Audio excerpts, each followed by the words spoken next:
Welcome.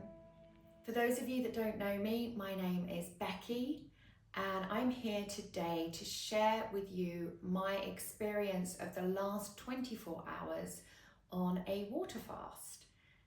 This is my experience, and I will also share with you from the studying that I have done what tends to be happening physically in the body on day 2 of a water fast. But everyone's experience is different, and certainly my experience today has been different to the experiences that I've had on day 2 of a water fast previously as well. Water fasting is not for everybody, so I do recommend that if it's something that you want to explore, if you haven't already trained for it and sought professional advice, then I would recommend that you do so.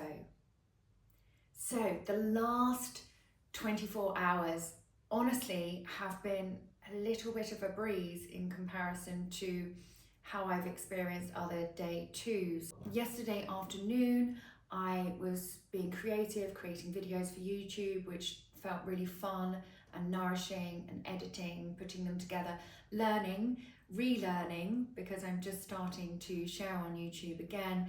And we make mistakes and we're like, oh, it would have been better to do it that way, etc. But it felt really fun. In the evening, I came home from the gym and I was actually hungry, and I was so tempted to get something from the fridge. I was like, come on, Becky, you can, this isn't actually real hunger. You can get past this and just go to sleep. You're gonna wake up and feel different. Thankfully, I was proud of myself. I didn't give in and go to the fridge, and I went to sleep. I slept well. I did wake up at 3:30 this morning with the cat. This is a common occurrence. She likes to play between 2 and 4 a.m. in the morning. And usually I get a little bit frustrated with her and I try and go back to sleep. But actually today I thought, do you know what? Just gonna get up. I was really excited to create some more videos. I then worked online until 6 a.m. At 6 a.m. I went to the gym. I trained until 7 a.m. 7 a.m. I came home. I did a little bit more work online. 10:30 I taught a class.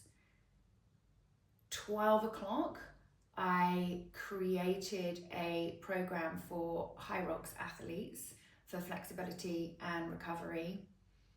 I took a rest around about 2, and since then I've just been doing some life admin. It's now 3-ish in the afternoon and I'm now recording this video. But honestly, I feel absolutely wonderful. I'm quite excited. It makes me feel that this fast is really in alignment for me at this time. So that's how it's going for me today. Pretty good. We'll see what tomorrow is like. Often day 3 is very challenging. The glycogen begins to really deplete within the body, and the urge to get into the habit of having something to eat again really does come back, especially in that evening time. I'm going to share a little bit now about what is potentially going on in the body on day 2.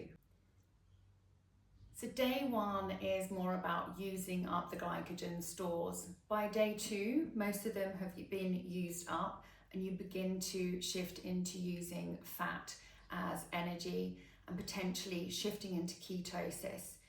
People might experience some headaches, especially if they're detoxing in some way.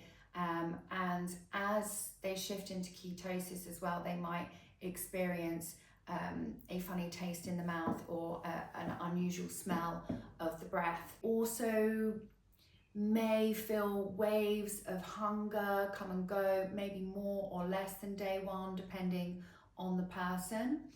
Insulin levels are still going to be low, maybe still feeling a little bit of hunger. And mentally, again, it's coming back to that habit. I think that day 2 and day 3 generally seem to be still pretty tricky to be out of the habit of wanting to snack or have something to eat. But by day 2, you are really feeling like you're more in the fast. The body feels more in the fast. A lot of the water has been released from the body. A lot of puffiness around the tummy has also reduced.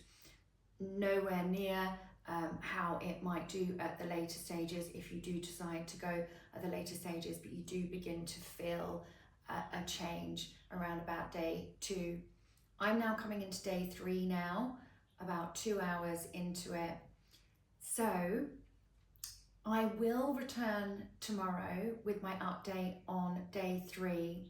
I am also going to share a video on the awareness and considerations around fasting. As I've mentioned several times, fasting isn't for everyone. You might be thinking, okay, well, who isn't it for? And what should we be aware of? What should we consider for ourselves if we are looking at going into fasting? So I will share a little bit about that very soon as well. Thank you so much for joining me today, and I hope to see you again very soon.